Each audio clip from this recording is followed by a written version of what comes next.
आदाब नाजरीन, डीडी उर्दू के ख़ास प्रोग्राम हेलो डॉक्टर में मैं आदित्य कुमार और मैं रतिका मेहरा आप सभी का इस्तकबाल करते हैं। हेलो डॉक्टर में हम आपको बताते हैं आपकी सेहतमंद ज़िंदगी का राज, ताकि आप बदल सकें अपने जीने का अंदाज। अपनी खुशी से किसी के दर्द को बांटना ज़िंदगी का एक बहुत ही खूबसूरत एहसास होता है और इसीलिए हर साल 8 अक्टूबर को वर्ल्ड हॉस्पिस डे और पैलिएटिव डे केयर डे मनाया जाता है। और इस बार इस डे का थीम है healing hearts and communities.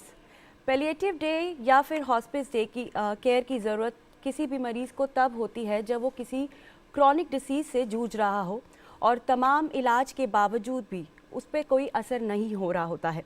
Hospice care palliative care का ही एक हिस्सा है। हॉस्पिस केयर में ऐसे मरीज़ों का ख्याल रखा जाता है जिनका लाइफ स्पैन जो होता है वो कम हो जाता है और ऐसे में जो मरीज़ होते हैं इनके मर्ज़ का नहीं बल्कि इनके दर्द का ख्याल रखा जाता है। और ऐसे मरीज़ों के साथ साथ इस केयर में उनके परिवार का भी उतना ही ख्याल रखा जाता है। उनको भी मेंटली, सोशली और इमोशनली ट्रीट किया जाता है। तो नाजरीन, अगर आप भी आज हॉस्पिस डे या फिर पैलिएटिव डे पर कोई जानकारी चाहते हैं तो आज आप हमारे स्टूडियो के टोल फ्री नंबर पर कॉल कर सकते हैं, जो कि आपके स्क्रीन पर फ्लैश किए जा रहे हैं, और अपने सवालात हमारे माहिरीन से लाइव पूछ सकते हैं। लेकिन उससे पहले आइए देखते हैं एक खास रिपोर्ट।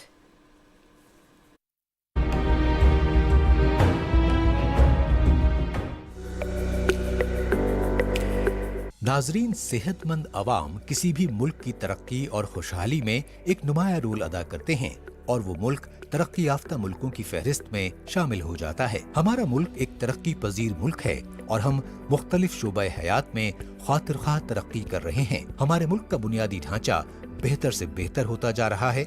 सरमायाकारी के लिए हमारा मुल्क एक बेहतरीन मकाम है और हमारी तिब्बी खदमात और सहूलियात जदीद तरीन हैं। आज हमारे मुल्क में किसी भी मोहलिक बीमारी का मुकम्मल इलाज मौजूद है और बैरून मुल्क से मरीज अपना इलाज करवाने के लिए हमारे यहाँ आते हैं। आज हमारे मुल्क में सेहत को लेकर बेदारी में भी इजाफा हुआ है और ज्यादातर लोग अपनी सेहत का बेहतर तौर पर ख्याल रखने की कोशिश करते हैं। लेकिन नाजरीन, जब किसी को कोई जानलेवा या जिंदगी महदूद करने वाली बीमारी हो जाए तो उस वक्त वो सूरत हाल मरीज और उसके कुनबे वालों के लिए तशवीशनाक और संगीन हो जाती है। मरीज उस जानलेवा बीमारी से जंग लड़ रहा होता है और उसके कुनबे के अफराद जहाँ तक मुमकिन होता है उसका हर तरह से साथ देते हैं।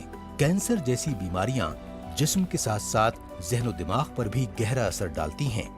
इंसान जिंदगी की उम्मीद खो देता है, उसका एतमाद टूट जाता है और वो हर वक्त एक तकलीफ और नाउमीदी में रहता है। ऐसे मरीजों की मुकम्मल देखभाल के लिए हॉस्पिस खिदमात का रोल बहुत अहम है।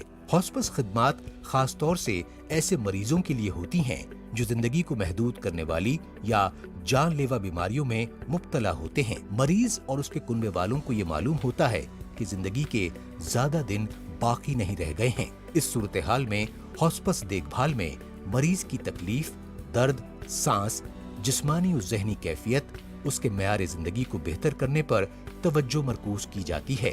खास तरबियत याफ्ता अफराद इस तरह की देखभाल फराहम करते हैं और मरीज की जज्बाती और रूहानी तौर पर भी मदद करते हैं। हॉस्पिस देखभाल या खिदमात की खास बात ये होती है कि इसमें मरीज की देखभाल करने वाले कुनबे के अफराद को भी जहनी तौर पर मदद फराहम की जाती है। हॉस्पिस देखभाल मरीज के घर, इसके लिए खास मरकज और नर्सिंग होम में फराहम की जाती है, लेकिन ज्यादातर मरीज को उसके घर में ही खास तौर तरीकों के जरिए हर एक दिन को बेहतर से बेहतर गुजारने की तरगीब दी जाती है। तरबियत याफ्ता अफराद की टीम मरीज के डॉक्टर से भी राबते में रहती है और उसकी हालत के बारे में डॉक्टर को अपडेट रखती है।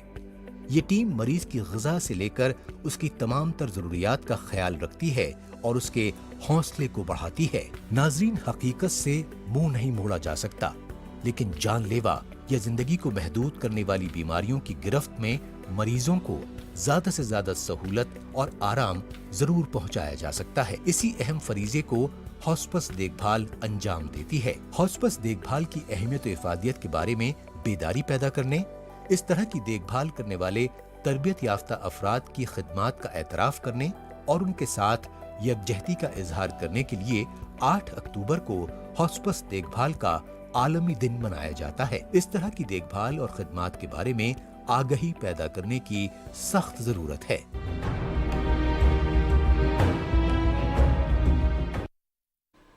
हेलो डॉक्टर में आज का हमारा मौजू है हॉस्पिस एंड पैलिएटिव केयर, जिसमें हमारे माहिरीन आपको बताएंगे कि ये केयर क्या होती है, इसकी ज़रूरत कब होती है और कौन कौन से मरीज़ों का इसमें ख्याल रखा जाता है। और बेहद ज़रूरी बात ये है कि इस केयर की ज़रूरत बहुत ज़्यादा क्यों है। तो इन्हीं सभी मौज़ूआत पर आज गुफ्तगू करने के लिए हमारे साथ हैं माहिरीन का एक ख़ास पैनल। तो आइए आपका उनसे तारुफ करवाते हैं। जी, हमारी पहली एक्सपर्ट हैं प्रोफेसर सुषमा भटनागर।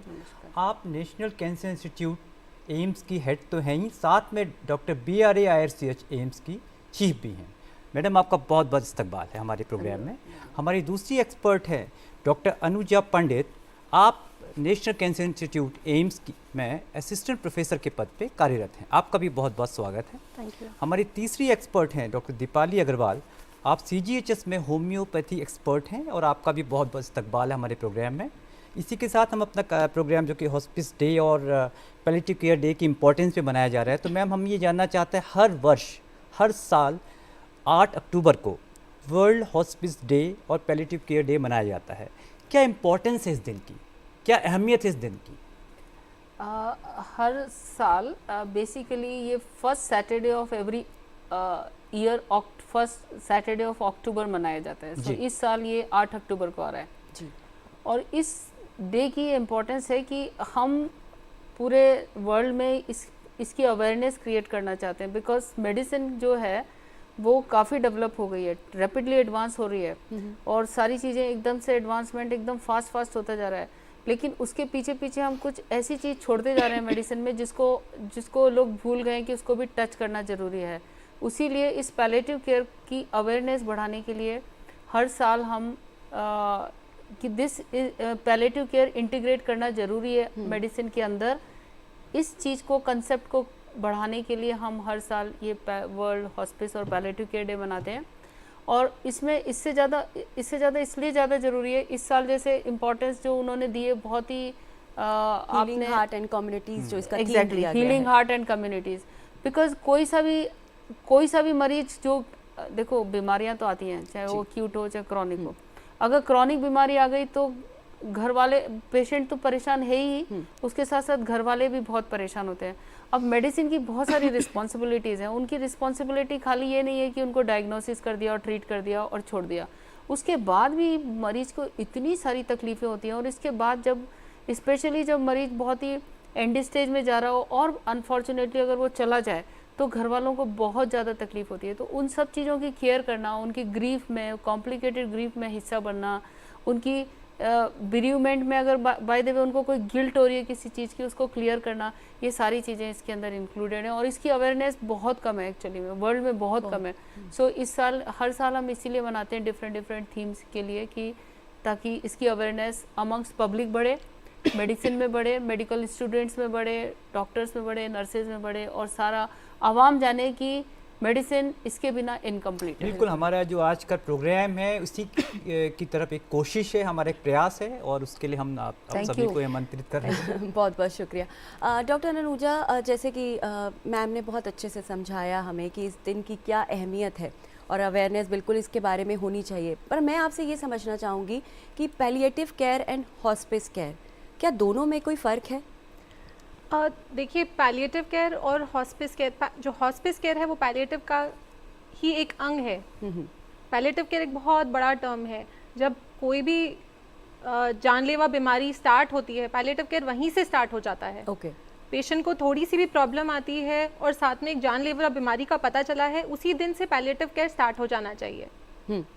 चाहे पेशेंट को ट्रीटमेंट मिल रही हो, साथ में मान लीजिए कैंसर के साथ कोई उसका सर्जरी होना है, कीमोथेरेपी होना है, उसके साथ भी पैलिएटिव केयर साथ में चलना चाहिए। जो पेशेंट को दर्द हो रहा है, उल्टियाँ हो रही हैं, सांस लेने में तकलीफ हो रही है, ये सब चीज़ों में आराम मिलना चाहिए। चाहे ट्रीटमेंट कितना भी मुश्किल क्यों ना हो, पेशेंट को तकलीफ नहीं होनी चाहिए, ये हमारा एम रहता है। ये पैलिएटिव केयर है और ये लास्ट तक चलता है। पेशेंट की डेथ के बाद भी पेशेंट के फैमिलीज़ को भी मिलता है। हॉस्पिस केयर वो है जब हमें पता है कि इसके आगे अब और कोई इलाज साथ में नहीं स्टार्ट होगा। पेशेंट के सिर्फ 6-8 महीने बचे हैं। हमें पता है कि ये जानलेवा बीमारी अगर अपने नेचुरल कोर्स में ही चलती रही तो अगले 6-8 महीने में पेशेंट को कुछ भी हो सकता है, उसके लास्ट लाइफ ख़त्म हो सकती है। तो उस समय में हम, जैसे आपने बोला कि मर्ज़ का नहीं दर्द का इलाज करेंगे, तो हम सिर्फ उस पर कॉन्सेंट्रेट करते हैं। अब हम कहते हैं कि अब हम बीमारी को नहीं, हम पेशेंट को ध्यान रखेंगे, पेशेंट को ट्रीट करेंगे। तो दैट इज़ हॉस्पिस केयर, जिसमें हम बाकी इलाज तो बंद कर चुके हैं लेकिन हम पेशेंट का साथ नहीं छोड़ते हैं, उसका दर्द, दुख, सब उन सब चीज़ों का ध्यान रखते हैं। एक आप होलिस्टिक अप्रोच हाँ, तो बेसिकली जिस तरह से आपने समझाया, तो हम ये समझें कि पैलेटिव केयर में कहीं ना कहीं बीमारी का इलाज चलता रहता है, लेकिन हॉस्पिस केयर में जो है बीमारी का इलाज ना करके उसके दर्द को ख़त्म करने पर ज़्यादा फोकस किया जाता है। बिल्कुल सही। तो इसमें मैं एक ऐड करूँ, हॉस्पिस बेसिकली एक ऐसा प्लेस है जहाँ पे हमने उन सारे मरीजों को रख दिया है जहाँ जो ऑलमोस्ट ऐसा, मतलब ऐसे फिक्स नहीं है, लेकिन ऐसा कहा जाता है कि अगर 6 महीने, अगर टेंटेटिवली अगर किसी की लाइफ एक्सपेक्टेंसी है 1 ईयर लाइफ एक्सपेक्टेंसी है, उनको वहाँ रख दिया। और ट्रीटमेंट एकदम से, जैसा अनुजा ने बताया कि ट्रीटमेंट वहाँ पे बंद हो गया है। अब लेकिन ट्रीटमेंट डिजीज़ का बंद हुआ है, लेकिन पेशेंट को बहुत सारे सिम्टम्स हैं, उसका ट्रीटमेंट वहाँ कंटिन्यू रहता है, जिससे कि वो सफरिंग नहीं रहे, कोई पेन नहीं हो, कोई ब्रेथलेसनेस नहीं हो। सो उन सब की केयर करते हैं। और इसमें नर्सेज का बहुत अच्छा रोल है। नर्सेज बहुत इंपॉर्टेंट रोल अदा करती हैं इसके अंदर, और इसमें ट्रेन नर्सेज को खुद ट्रेन किया जाता है। फॉर एग्जांपल, अगर किसी पेशेंट को एक बहुत बड़ा घाव हो रहा है जिसमें बहुत फंगस आ गई है, मैगेट्स आ गए हैं, तो आई थिंक और पेशेंट घर में नहीं केयर किया जा सकता, बिकॉज घर वाले असमर्थ हैं या इनकम कम है जो नहीं कर पा रहे, तो हम उनको हॉस्पिस में भेज देते हैं। वहाँ पे उनका अच्छे से केयर होती है, आखिर तक भी होती है। और बीच बीच में अगर घर वाले ले जाना चाहते हैं, अगर वो तैयार हो गए हैं, प्रिपेयर हो गए हैं, एम्पावर्ड हो गए, तो ले जाते हैं, बट अदरवाइज हॉस्पिस। अब मैम ये कहना चाह रही हैं कि जो हॉस्पिस है it's a part of palliative care, उसी का एक अंग है। मीन्स लाइक पैलिएटिव केयर का एक्सटेंडेड, मतलब hospice is a hospital away from home. बिल्कुल। मैम, डॉक्टर दीपाली मैडम का रुख करना चाहेंगे। आप एक होम्योपैथिक एक्सपर्ट हैं, क्योंकि हमारे पास 2 एलोपैथिक एक्सपर्ट्स ऑलरेडी बैठे हुए हैं। आपकी जो पैथी है, क्या रुख है, क्या नज़रिया है आपका पैलिएटिव केयर और हॉस्पिस केयर को लेकर? आपके सवाल के लिए बहुत बहुत शुक्रिया। देखिए, हॉस्पिस केयर में जब पेशेंट आता है तो वो बहुत सारे पेनफुल प्रोसीजर्स, बहुत सारी दवाएं, उनके साइड इफ़ेक्ट्स, सब कुछ झेल के आता है, एक टर्मिनल स्टेज ऑफ लाइफ में आता है। तो होम्योपैथी का रोल वहाँ पे इसलिए आ जाता है कि उस समय जो पेशेंट की मानसिक स्थिति होती है वो हताश होती है कि अब मुझे दवाओं की ज़रूरत नहीं है, मैं ठीक तो शायद नहीं हो सकता। तो सबसे पहले हम एक होम्योपैथिक मेथड से पेशेंट को इस तरीके से दवाई दे सकते हैं कि हमने पेशेंट के पानी के गिलास में हमने दवा मिला दी, पेशेंट को शायद अंदाज़ा भी ना हो, और उसको दवाएं दे दी।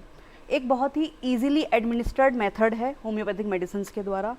और दूसरा पॉइंट जो मैं बताना चाहूँगी, बहुत वक्त तक जब पेशेंट बहुत सारे एलोपैथिक ट्रीटमेंट्स या कैंसर के ट्रीटमेंट्स ले रहा होता है, तो पेशेंट फाइनेंशियली बहुत एग्जॉस्ट हो चुका होता है। तो एक फाइनेंशियल बर्डन को भी कम करने के लिए उस समय होम्योपैथी द्वारा उपचार हम कर सकते हैं, जो कि पेशेंट को बहुत ज़्यादा महंगा भी साबित नहीं होता, और पेशेंट की बॉडी में मिनिमम साइड इफ़ेक्ट्स के साथ हम एक उसकी ज़िंदगी को, उसकी तबीयत को आरामदेह बना सकते हैं। मैम, यहीं पे मैं एक छोटा सा सवाल आपसे पूछ रहा हूँ, क्वालिटी ऑफ लाइफ क्या होम्योपैथी के थ्रू उसको भी हम इंक्रीज कर सकते हैं? जो पेन है उसको, जो दर्द है, तकलीफ़ें हैं। जी देखिए, बिल्कुल मैं इस पे यही कहना चाहूँगी हॉस्पिस पेशेंट के बारे में कि if we can not add days into the life of a patient, we can definitely add life into the remaining days of the patient. तो क्वालिटी ऑफ लाइफ डेफिनेटली हम इंक्रीज़ कर सकते हैं।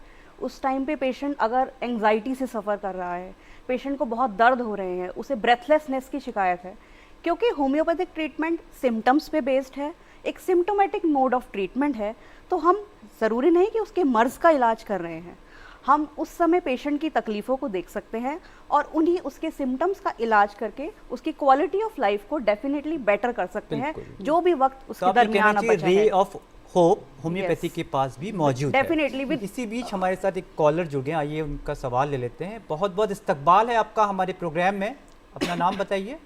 जी नमस्कार, मैं अनुभव बोल रहा हूँ। नमस्कार, आप क्या एज क्या है आपकी? जी मैं 35 साल का हूँ। हाँ, क्या क्वेश्चन पूछिए अपना। जी जैसा डॉक्टर साहब ने अभी बोला सबसे पहले तो मैं हेलो डॉक्टर को थैंक यू कहता हूं, क्योंकि मुझे हॉस्पिस केयर और ये स्पेशल दिवस के बारे में नहीं मालूम था। अब जागृति हो गई, आपने जब बता दिया कि 8 अक्टूबर को ये दिन मनाया जाएगा।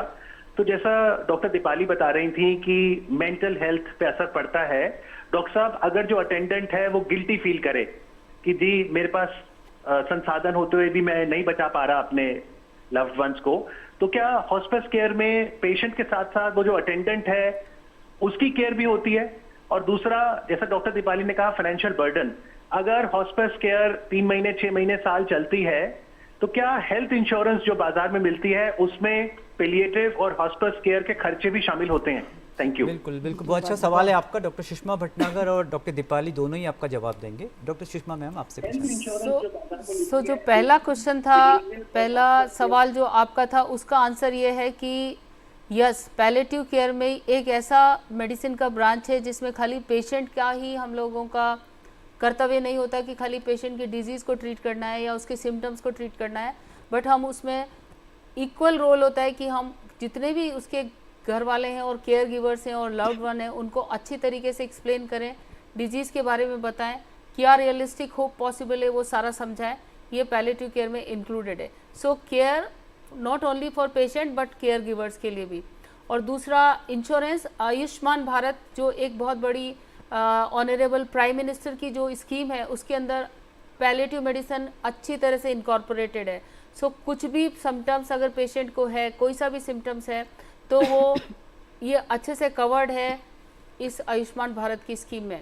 Regarding other insurance scheme, I think it depends on insurance to the company to company, but I have 100% पता है मुझे कि आयुष्मान भारत में पैलिएटिव मेडिसिन अच्छी तरीके से इंटीग्रेटेड है और किसी भी पेशेंट को किसी भी समय पे किसी भी सिम्टम्स की या कोई इंटरवेंशन कराना है just to relieve the symptoms, वो भी इसके अंदर कवर्ड है। बिल्कुल मैम, बहुत अच्छी आपने बताया कि गवर्नमेंट ऑफ इंडिया की जो स्कीम्स हैं उसके तहत आयुष्मान के अंतर्गत भी जो केयर है वो दी जा सकती है। डॉक्टर दीपाली आपका रुख करना चाहेंगे, आप क्या इसमें ऐड करना चाहेंगे? डॉक्टर सुषमा मैम ने बताया। जी, मैम ने बिल्कुल ठीक पॉइंट्स जो रखे हैं, मैं उन्हीं में ही इलेबोरेट थोड़ा करना चाहूँगी। जैसे कि हमारे कॉलर ने बोला है कि जो पेशेंट की इमीडिएट फैमिली होती है उसकी भी मानसिक ज़रूरतें होती हैं, क्योंकि किसी का कोई मरीज़ है जो बहुत ज़्यादा गमगीन बीमारियों से गुजर रहा है, तो डेफिनेटली पैलिएटिव केयर और हॉस्पिस केयर में एक टीम वर्क है। ऐसा नहीं है कि कोई एक फिजिशियन इन्वॉल्व है, it is a team of nurses, medics, paramedics, therapeutist, counsellors, psychologist and alternative therapist as well. So the whole, वो लोग सब एक कलेक्टिव टीम की तरह काम कर रहे हैं ताकि मरीज़ और उसके जो रिश्तेदार हैं आसपास के, उन सब की ज़रूरतों पे भी ध्यान दिया जाए। स्पेशली जो साइकोलॉजिकल नीड्स इस दौरान आती हैं, जो हताशा होती हैं, उसको भी दवाइयों के थ्रू, काउंसलिंग के थ्रू उनका उपचार किया जाए। इनफैक्ट फॉरेन कंट्रीज़ में भी अगर हम जाते हैं तो अराउंड 1 साल तक का जो पीरियड होता है किसी मरीज़ की डेथ होने के बाद भी, जो उसके नज़दीक के रिश्तेदार होते हैं उनका ट्रीटमेंट, साइकेट्रिक ट्रीटमेंट हो या जो भी उनको उसके बाद traumatic, post traumatic stress disorder जिसे हम कहते हैं, उनको कवर किया जाता है कुछ यूरोपियन कंट्रीज़ के इंश्योरेंस में। तो palliative and hospice care covers the aspect of not only the grieving patient but also the grieving family members and the near and the dear ones. And regarding the government initiatives जो हमें ma'am ने बताया है कि आयुष्मान भारत में definitely palliative medicine का scope है, और इवन जो हमारा ऑल्टरनेटिव सिस्टम ऑफ मेडिसिन है उसको भी उसमें इंक्लूड किया जा रहा है, ताकि एज अ टीम में हम भी शामिल होकर पेशेंट को पैलिएटिव केयर प्रोवाइड कर सकें। बिल्कुल, क्योंकि मैम फाइनल यही है कि भाई किसी तरह मरीज को फायदा हो। तो बेसिकली आप उनको emotionally, it is based on the holism, the holistic concept of health, not the patient only. Right, thank you so much. एक कॉलर है हमारे साथ जुड़ना चाहते हैं। हेलो हेलो हेलो जी, आपका इस्तकबाल है हमारे प्रोग्राम में। आप कहाँ से बोल रहे हैं, अपना नाम बताइए। मैं भोपाल से डॉक्टर प्रदीप साहू बोल रहा हूँ, मैं बॉटनी प्रोफेसर हूँ। ओके, मैं मैडम से ये पूछना चाहता हूँ कि पैलिएटिव केयर और हॉस्पिस केयर की किन किन बीमारियों में जरूरत होती है और इसकी यूनिट जो है इंडिया में कहाँ कहाँ हैं? मेरा अगला सवाल यही होने वाला था। डॉक्टर साहब आपने बहुत अच्छा सवाल पूछा है। डॉक्टर सुषमा आप इनका सो पैलिएटिव केयर और हॉस्पिस केयर की बेसिकली मेरे हिसाब से पैलिएटिव केयर की तो सारी बीमारियों में ज़रूरत है, और बिना पैलिएटिव केयर के इंटीग्रेट किए हुए मेडिसिन इनकम्प्लीट है। हॉस्पिस केयर की जो है वो जितनी भी क्रॉनिक डिजीजेस हैं जिसमें ट्रीटमेंट का ऑप्शन ख़त्म हो गया है और लाइफ एक्सपेक्टेंसी कुछ फ्यू मंथ्स की बाकी है या 6 months to 1 year बाकी है, डेफिनेटली वो सब पेशेंट्स, वो सब जो लोग हैं वो घर पे ट्रीट होने चाहिए, घर पे केयर होने चाहिए। बट आजकल न्यूक्लियर फैमिलीज़ हैं, घर पे नहीं हो सकता केयर, तो हम लोग उनको हॉस्पिस का एडवाइस करते हैं और उनको हॉस्पिस में भेज देते हैं। सो क्रॉनिक डिजीज़ के अंदर आता है कैंसर सबसे पहले, and stage heart disease, and stage lung disease, and stage kidney disease, कोई न्यूरो प्रॉब्लम है, मल्टीपल स्क्लेरोसिस है। सो ऑल ये सारे पेशेंट इसके अंदर इंक्लूडेड होते हैं। सो ये तो हुआ आपका पहला, यही सवाल था आपका। और बिल्कुल बिल्कुल मैम। सेंटर्स वगैरह का? अच्छा, सेंटर्स। Centers सो कहाँ पैलेटिव केयर का जहाँ तक सवाल है, अब पैलेटिव केयर जो है वो बेसिकली मेडिसिन का एक इम्पॉर्टेंट हिस्सा बन गई है। तो 2012 में मेडिकल काउंसिल ऑफ इंडिया ने पैलेटिव केयर को एक सेपरेट स्पेशलिटी की तरह से ऑलरेडी वो दे दिया है डेजिग्नेशन की, एमडी पैलेटिव मेडिसिन होना चाहिए। तो अब देश के बहुत सारे अस्पताल एमडी पैलेटिव मेडिसिन स्टार्ट करा रहे हैं। इसी तरीके से नेशनल बोर्ड ऑफ एग्जामिनेशन ने डीएनबी पैलेटिव मेडिसिन स्टार्ट करा दिया है। सो देश के बहुत सारे हॉस्पिटल्स में और जो कॉरपोरेट हॉस्पिटल हैं उसमें डीएनबी पैलेटिव मेडिसिन स्टार्ट हो गया है। अभी प्रॉब्लम और जो गवर्नमेंट ऑफ इंडिया की जो स्कीम है national programme for palliative care, उसमें एक अच्छा खासा बजट, ये एनपीपीसी प्रोग्राम के अंदर आता है, इसमें अच्छा खासा बजट दिया गया है to develop palliative care in all the district hospitals. And according to the information that most of the states इन्होंने इस बजट को अवेल कर लिया है। और बहुत सारे स्टेट्स जो मैं जानती हूँ उनको, जो कांटेक्ट करते हैं मुझे कि उनके यहाँ पे किस तरीके से डिस्ट्रिक्ट डॉक्टर्स को हम पैलेटिव केयर प्रोग्राम और स्टार्ट करा सकते हैं। सो हम बहुत सारे डॉक्टर्स को मदद कर रहे हैं। मैं अभी बहुत सारे स्टेट्स का एग्जांपल बता सकती हूँ, उत्तराखंड, जम्मू कश्मीर,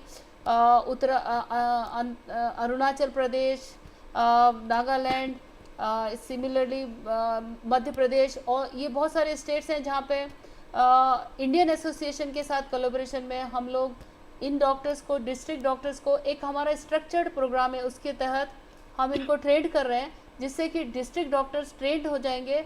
तो वो पहले हमारा एम है कि वो हमारा 4 एम रहता है उसके अंदर कि वो अच्छे से ट्रेंड हो जाएं, जिससे कि कोई सा भी एंड स्टेज डिजीज़ का पेशेंट आए तो उसको वो वहीं की वहीं डिस्ट्रिक्ट हॉस्पिटल में ही देख पाएँ और उसको हायर सेंटर्स रेफ़र नहीं करें, जो कि यूजुअली टेंडेंसी होती है। कोई सा भी सिक पेशेंट आता है तो उसको इमीडिएटली हायर सेंटर्स रेफ़र कर देते हैं। तो अगर उनको डिजीज़ का स्टेटस पता है तो उसके सिम्टम्स को वो वहीं ट्रीट कर सकते हैं। दूसरा रहता है कि वो जो इसमें इम्पॉर्टेंट मेडिकेशंस होती है जिससे कि पेन ट्रीट होता है, पेन बहुत इंट्रैक्टेबल पेन होता है, वो वहाँ अवेलेबल हो और अनइंटरप्टेड सप्लाई हो, जिससे कि वो कभी भी नहीं रुके और पेशेंट का पेन क्लियर हो जाए।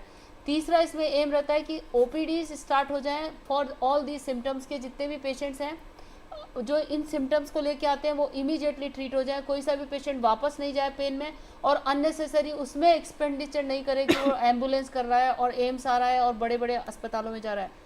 चौथा जो एम रहता है वो ये रहता है कि हम चाहते हैं कि ये डॉक्टर्स और नर्सेज जब ट्रेंड हो जाएं तो पीएचसी और सीएचसी के अंदर उनको भी advocacy, this is advocacy programme, कि वो उन लोगों को भी ट्रेंड करें। तो गवर्नमेंट ऑफ इंडिया के इस प्रोग्राम के थ्रू हम लोग डिस्ट्रिक्ट हॉस्पिटल में जा रहे हैं, प्राइमरी हेल्थ केयर सेंटर्स में पहुंच रहे हैं, और एक हमारा जो प्रोग्राम है cancer treatment centre programme for India, उसके तहत हम इंस्टीट्यूशंस को एम्पावर कर रहे हैं। बड़े बड़े अस्पताल, जितने भी कंट्री के बड़े बड़े अस्पताल हैं, जिसमें ऑलरेडी 6 एम्स, जो इनिशियल 6 एम्स खुले थे, सब में हमने dedicated palliative care programme start कर दिया है। उसके अलावा ऑलमोस्ट 56 हॉस्पिटल्स और मेडिकल कॉलेजेस हैं जिसमें dedicated palliative care programme start हो गया है। बस अब अवेयरनेस बढ़ाने की ज़रूरत है। अब जनता को अवेयरनेस बढ़ाने की ज़रूरत है कि जब पब्लिक, जब खुद समझ में आ रहा है कि बीमारी एक हद से बाहर निकल रही है, पेशेंट धीरे धीरे डिटोरिएट हो रहा है, तो वो खुद डॉक्टर से बात करें, क्या आपके तो अस्पताल में पैलेटिव केयर डॉक्टर है कि नहीं है। मिस, आप कैंसर के अस्पताल में जा रहे हो और जाके पूछो क्या आपके अस्पताल में पैलेटिव केयर फैसिलिटीज़ हैं, क्या आपके पास डॉक्टर है जो मेरा पेन ठीक कर सकता है। मुझे पता है आप मेरा बीमारी ठीक नहीं हो सकती, लेकिन क्या मेरा कोई इस अस्पताल में कोई ऐसा डॉक्टर मिलेगा जो मेरे पेन और सिम्टम्स को ट्रीट कर दे। मुझे बाकी चीज़ें सब समझ में आ रही है। क्या मुझे कोई ऐसा ब्रेव डॉक्टर मिलेगा जो मुझे ऑनेस्ट इन्फॉर्मेशन और रियलिस्टिक होप दे दे मेरी डिजीज़ के बारे में, जिससे कि मैं आगे। बहुत बहुत शुक्रिया। कहना चाह रहे हैं कि मरीज भी इस मामले में एजुकेट होना चाहिए कि उसके क्या अधिकार हैं, किस तरीके से उसकी तकलीफ दूर हो सकती है। तो अनुजा, आपका रुख करना चाहेंगे, अगर हम जैसे आप कैंसर को ट्रीट करते हैं, क्या और बीमारियां ऐसे डिमेंशिया हैं थोड़ी देर के लिए, इसके मरीज़ भी काफ़ी डिपेंडेंट हो जाते हैं, घर वाले केयर गिवर्स भी काफ़ी स्ट्रेस में रहते हैं, कि उन मरीज़ों के लिए भी ये फैसिलिटी अवेलेबल होती है? बिल्कुल।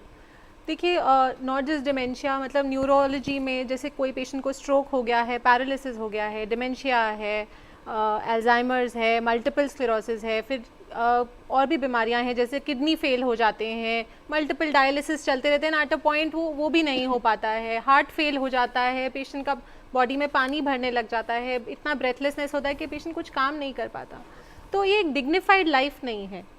सो ऐसी जितनी भी बीमारियां हैं जो लाइफ थ्रेटनिंग होती हैं, जो क्रॉनिक प्रॉब्लम हो जाती हैं, पेशेंट को इनकैपेसिटेट कर रही हैं, पेशेंट की एक रूटीन लाइफ में उनका एक्चुअली सुख चैन जिसने छीन लिया है, पेशेंट को एक हंसने का मौका भी नहीं मिलता, क्योंकि वो, और नॉट जस्ट पेशेंट, उनकी फैमिलीज भी इनके साथ, क्योंकि इतनी लंबी चलती हैं ये बीमारियां कि पूरे फैमिली उसमें इन्वॉल्व हो जाती है। तो ये सब बीमारियों के लिए पैलिएटिव केयर इज देयर। बहुत तनाव में आ जाती है। देखा जाए तो ऑलमोस्ट सभी बीमारियों के लिए आप पैलिएटिव केयर और हॉस्पिस केयर की हेल्प ले सकते हैं।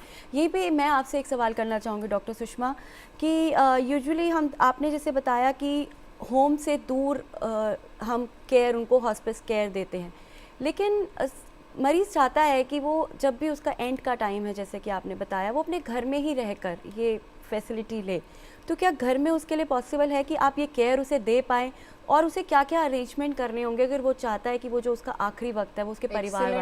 Excellent question. मैं सोच रही थी कि इसका कैसे न कैसे इसको बता दूं मैं घर, क्योंकि ये पब्लिक के लिए प्रोग्राम है।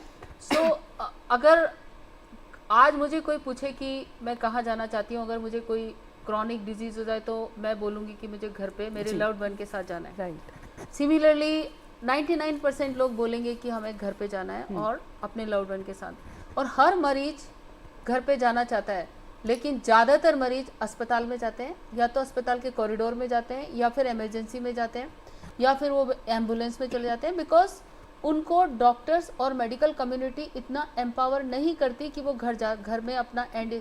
सो यही हमारी रिस्पॉन्सिबिलिटी है, यही पैलिएटिव केयर सिखाता है कि डॉक्टर्स और नर्सेज अपने पेशेंट्स को जब समझ में आ रहा है कि एंड बहुत नियर है, तो उसका सिम्टम ट्रीट करें और उसको इतना एम्पावर करें कि वो घर पे जाके अपना एंड कर सके। एम्पावर करने का मतलब होता है, ऐसे कुछ फिक्स रूल नहीं होता कि सब चीज़ें ये चाहिए, सिंपल चीज़ें समझानी होती हैं कि अगर ज़्यादा पेन होगा तो क्या करना है, अगर ब्रेथलेसनेस होगा तो क्या करना है, अगर पानी भरने लगेगा तो कहाँ जाना है, ऐसे ये सारी चीज़ें समझाना बहुत ज़रूरी होता है। अदरवाइज़ क्या होगा ना कि जैसे थोड़ी सी भी ब्रेथलेसनेस हुई या थोड़ा सा भी तकलीफ हुआ, लोग अस्पताल की तरफ भागते हैं।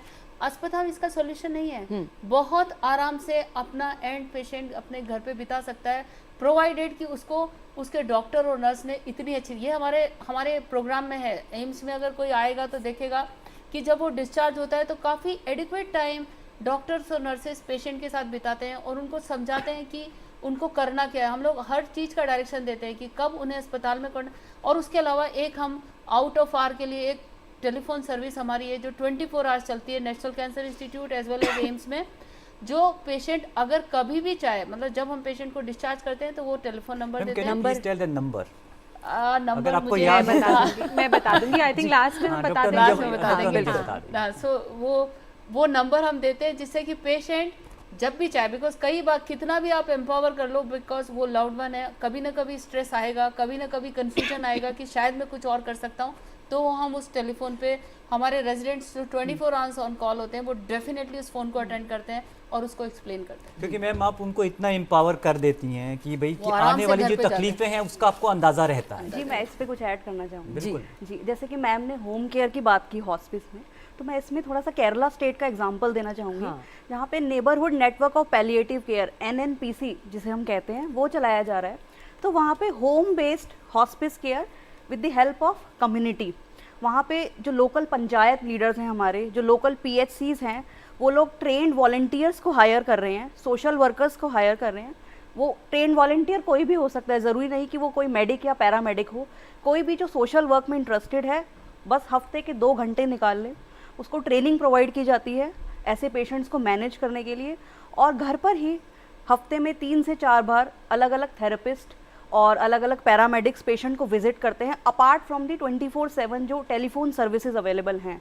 तो ये जो इनिशिएटिव है केरला में बहुत ज़्यादा इसको वाइड स्प्रेडली अभी देखा गया है, जिसको ग्लोबली भी एक्लेम्ड किया गया है कि एक बहुत ही मिनिमम बजट में कम्युनिटी की हेल्प लेके, एक कम्युनिटी केयर सेंटर्स की हेल्प लेके हमने एक फ्रेंडली नेटवर्क बनाया है कि पेशेंट को हॉस्पिस होम केयर मिल रहा है। बिल्कुल डॉक्टर सुषमा, मैं आपको मैं इसमें ऐड करती हूँ, ये खाली केरला में नहीं है, इंडिया के बहुत सारे स्टेट्स में होम केयर है, और स्पेशली दिल्ली और एनसीआर में कैन सपोर्ट एक ऑर्गेनाइजेशन है, नेशनल एनजीओ ऑर्गेनाइजेशन, जिसके जो अगर किसी ने कैन सपोर्ट का केयर लिया है दिल्ली और एनसीआर में, वो खाली दिल्ली और एनसीआर में नहीं है, वो पंजाब, भटिंडा सब जगह पहुँच रहे हैं। सिमिलरली बॉम्बे में एक ऑर्गेनाइजेशन है, सो केरला में एक ऑर्गेनाइजेशन है। उसके अलावा पूरे इंडिया में अब बहुत सारी एनजीओ ऑर्गेनाइजेशंस हैं जो होम केयर प्रोवाइड कर रही हैं, और दिल्ली और एनसीआर में जो कैन सपोर्ट है उसकी ऑलमोस्ट मोर देन 40 टीम्स हैं, 40 टीम्स, और हर टीम के अंदर डॉक्टर है, नर्स है और काउंसलर है। सो हमारे साथ उनका क्लोज कोलैबोरेशन है सिंस लास्ट 25 ईयर्स। सो अगर हम किसी पेशेंट को घर भेजते हैं तो उसको कैन सपोर्ट का कनेक्ट करके देते हैं, और कैन सपोर्ट टीम हर हालत में 2 बार सप्ताह में उसके घर जाके देखती है। सो इस तरीके से हमने ऐसा अरेंजमेंट किया हुआ है कि हम तो समझाते ही हैं, प्लस कैन सपोर्ट टीम को उसको रेफ़र कर देते हैं। फिर कैन सपोर्ट टीम के साथ हमारे एम्स के साथ हर महीने एक मीटिंग होती है, जिसमें हम डिस्कस करते हैं what is going wrong, what is working better, what is not working better. So हम लोग वो डिस्कस करते हैं और वो कोशिश करते हैं कि हम हम समझ सके कि हम और बेटर कैसे कर यहीं सकते पे आपसे एक चीज़ पूछना चाहूँगी कि जैसे आपने एनजीओ सपोर्ट की, कैन सपोर्ट की बात की, जो एनजीओ दिल्ली एनसीआर में वर्क कर रही है, तो अगर हम फाइनेंशियली बात करें, कितनी इकोनॉमिकल रहती है ये केयर अगर किसी को चाहिए तो? ये वाली जो ऑर्गेनाइजेशन है ये तो फ्री ऑफ कॉस्ट है, ये लोग अपना अरेंज करते हैं funding from corporate this thing. बहुत सारे लोग एक्चुअली मैंने देखा है कि बहुत सारे लोग बहुत कुछ करना चाहते हैं लेकिन उनको पता ही नहीं है कि कैसे करना है। सो एक कैन सपोर्ट जैसी ऑर्गेनाइजेशन है, और सिमिलरली बहुत सारी ऑर्गेनाइजेशंस हैं जो फंडिंग इकट्ठा करती हैं, और सारे डॉक्टर्स, नर्सेस, ये सब पेड डॉक्टर्स हैं, उनको पे करते हैं, लेकिन पेशेंट के लिए फ्री ऑफ कॉस्ट है। ये बहुत इंपॉर्टेंट है, थैंक यू। एक ईमेल आया है मैम, इन पे बात कर लेते हैं। ये हैं सहसपुर से हैं, जिला बिजनौर, और इनका नाम है मोहम्मद तारिक, और ये कहते हैं कि इनकी एज है 60+ और कैंसर की लास्ट स्टेज पर हैं, जिसमें डॉक्टर ने उन्हें कहा है कि वो मैक्सिमम 2 या 3 महीने ही जी सकते हैं। तो ये जानना चाहते हैं कि अगर वो हॉस्पिस केयर का लेते हैं सहारा, तो क्या उनके जो बाकी जो उनकी पहले जो प्रॉब्लम्स हैं उनकी, जैसे बीपी है, शुगर है, तो क्या वो सब भी मेडिकेशंस बंद हो जाएंगी, या वो साथ के साथ वो जितना भी टाइम है उनके पास ये मेडिसिन उन्हें मिलती रहेंगी? तो डॉक्टर अनुजा और फिर डॉक्टर सुषमा, आप इस पर प्लीज़ बोलिएगा। तो जब पैलिएटिव केयर की हम बात करते हैं तो जो बाकी बीमारियां हैं जैसे बीपी और शुगर की बीमारियां हैं, इनका ट्रीटमेंट चलता रहता है। साथ ही में जो दर्द की और तकलीफ़ों की दवाइयाँ होती हैं वो भी हम देते हैं। लेकिन जैसे आपने बताया कि अगर जैसे उनको अगर शुगर है और खाना पीना कम हो गया है तो हमें शुगर देखनी पड़ेगी और शुगर की दवाइयाँ कम करनी पड़ेंगी क्योंकि खा नहीं रहे हैं। वैसे ही ये थोड़ी बहुत ऊपर नीचे चलता है, लेकिन मोस्टली ये दवाइयाँ कंटिन्यूड रहती हैं। जिस बीमारी के लिए पैलिएटिव केयर ले रहे हैं, जैसे कैंसर है, वो कैंसर की दवाइयाँ बंद हो जाती हैं। बिल्कुल मैम, यहीं पे आप अगर वो नंबर भी बता दें जिसमें कि लोग कॉन्टैक्ट कर सकें। तो ये एम्स का डिपार्टमेंट ऑफ पैलिएटिव मेडिसिन का नंबर है जो 24 घंटा चलता है। वहाँ पे हमारा एक जूनियर डॉक्टर रहता है जो हमेशा उस फ़ोन को आंसर करेगा। आपको इसमें सिर्फ ये डिटेल्स बतानी होंगी जैसे कि बेसिक पेशेंट को क्या बीमारी है, क्या दवाइयाँ चल रही हैं, और कोई पेन किलर चल रहा है कि नहीं, या क्या तकलीफ़ है। अगर आपके पास ये सब इन्फॉर्मेशन होगा तो वो उसके लिए भी आंसर करना ईजी रहेगा। आप ये नोट कर लीजिए नंबर 9868398301 9868398301 301। हम फिर से रिपीट कर लेते हैं 9868398301।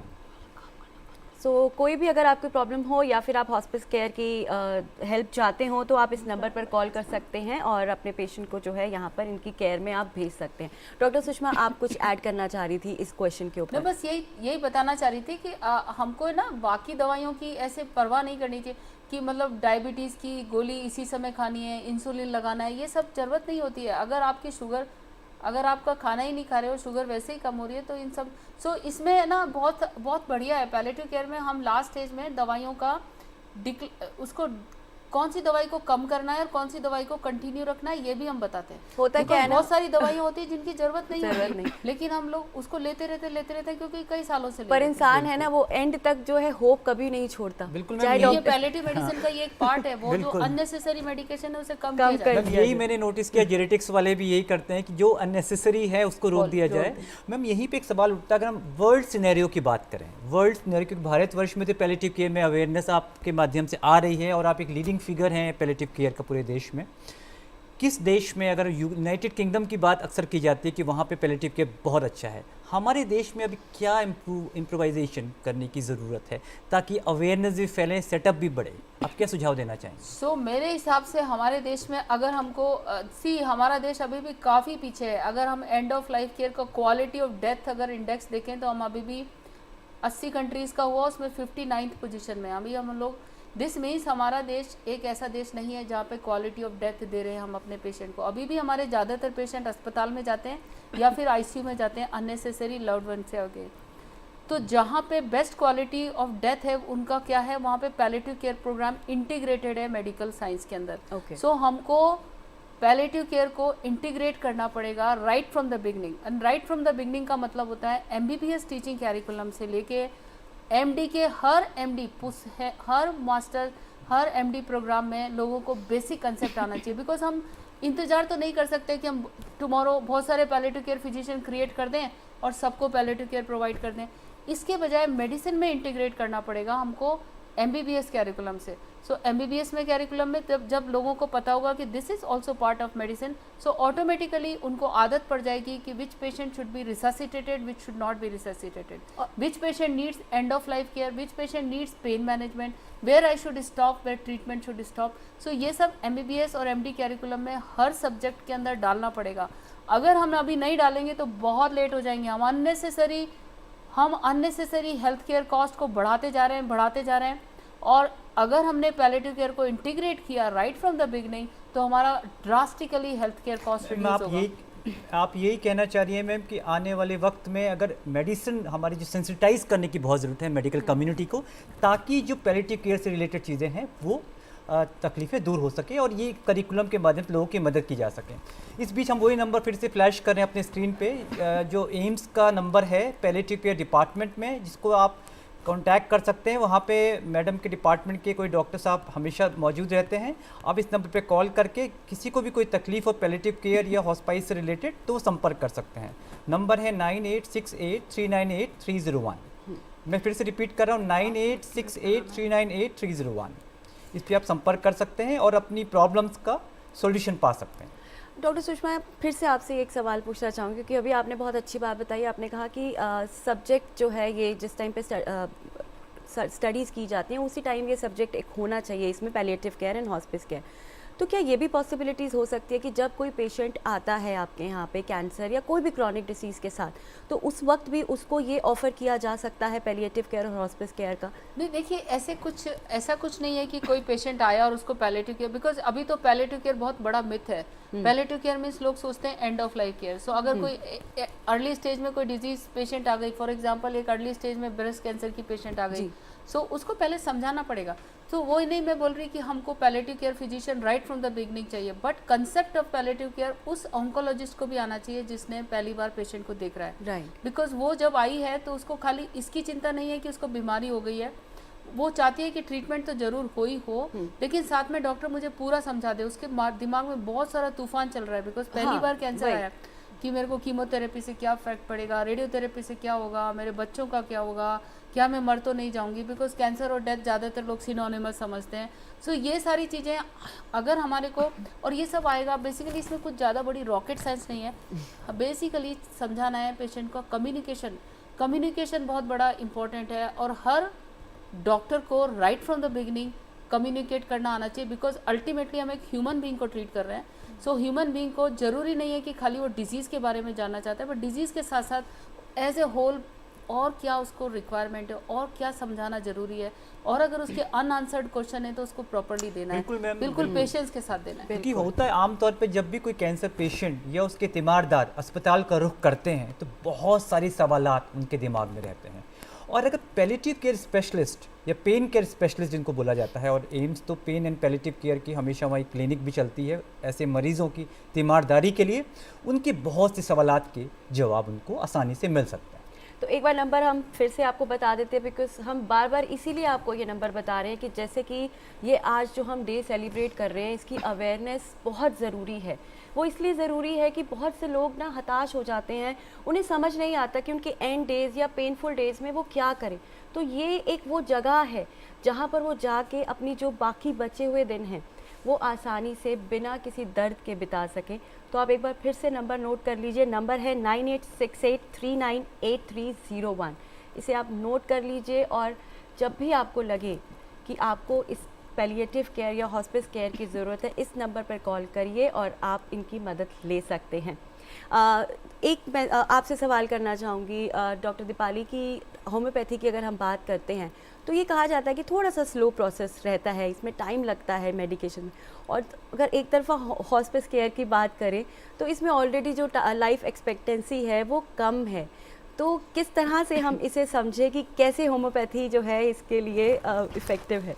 जी बहुत बहुत शुक्रिया आपका इस सवाल के लिए। मैं चाहती थी आप ये सवाल ऐसा पूछें। ये देखिए, ये एक ना मिथ है, बिकॉज होम्योपैथी में यूजुअली पेशेंट्स उसी तरीके से आते हैं जो क्रॉनिक डिजीज़ से ग्रस्त होते हैं। जैसे बहुत क्रॉनिक एक्जिमा के पेशेंट आ गए, एक बहुत ख़राब साइनस का केस है उस तरह के पेशेंट आ गए, सोरियासिस के पेशेंट्स आ गए।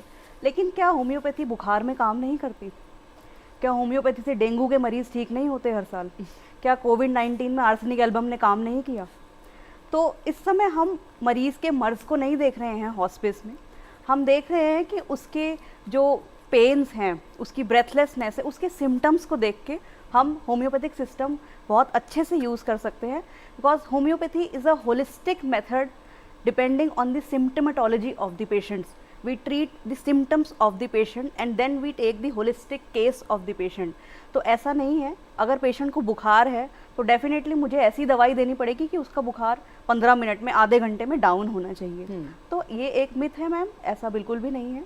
और होम्योपैथी इस सिस्टम के लिए, हॉस्पिस केयर के लिए बहुत ही कारगर है, क्योंकि बहुत ही जेंटल सिस्टम है जो साइकोलॉजिकली भी पेशेंट को बेनिफिट करता है, उसकी एंग्जाइटी और उसके पेन दोनों पे ही काम करता बहुत है। बहुत शुक्रिया। यहीं पर ही हम चाहेंगे कि आप एक छोटा सा मैसेज हमारे व्यूवर्स को दे दीजिए।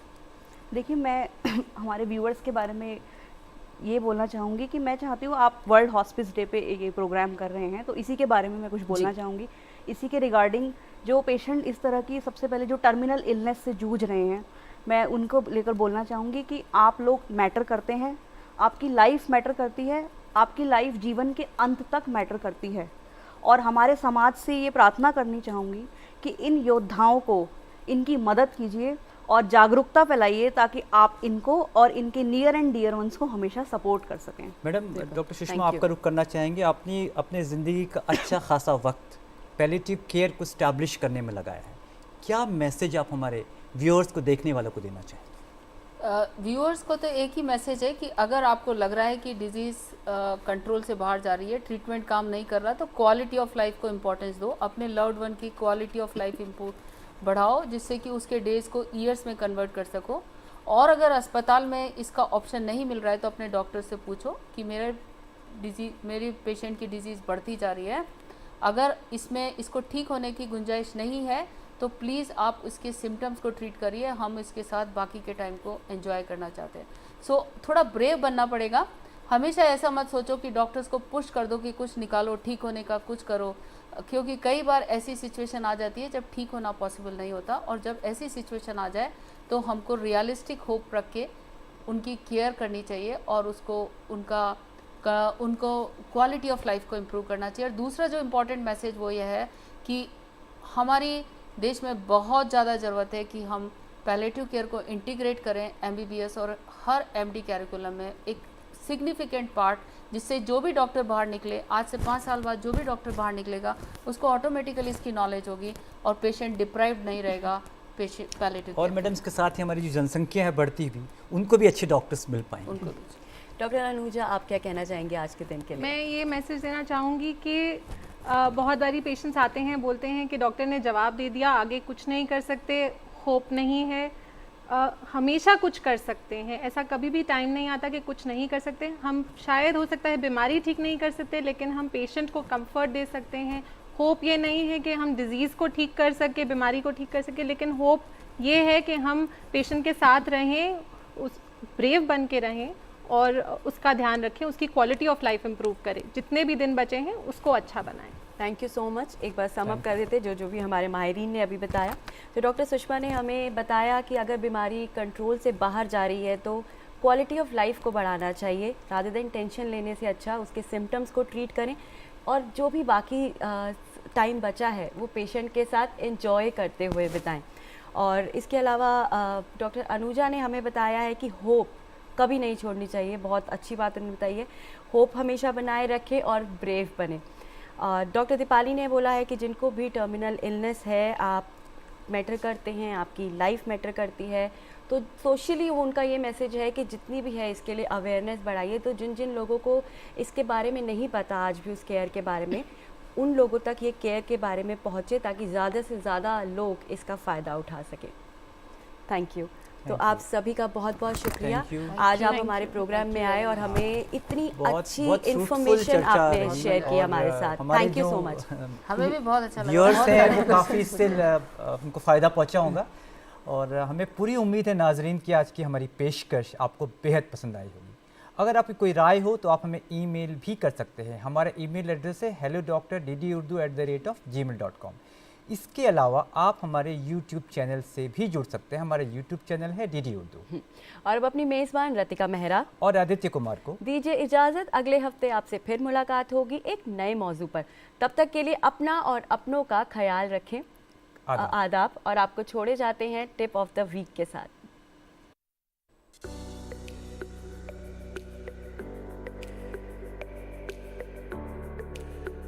जानलेवा या जिंदगी को महदूद करने वाली बीमारियों में मुब्तला मरीजों को हॉस्पिस देखभाल फराहम की जाती है। हॉस्पिस देखभाल का मकसद मरीज के दर्द और तकलीफ को कम करने के अलावा उसे जिंदगी के बचे हुए दिन बेहतर तौर पर गुजारने का हौसला देना है।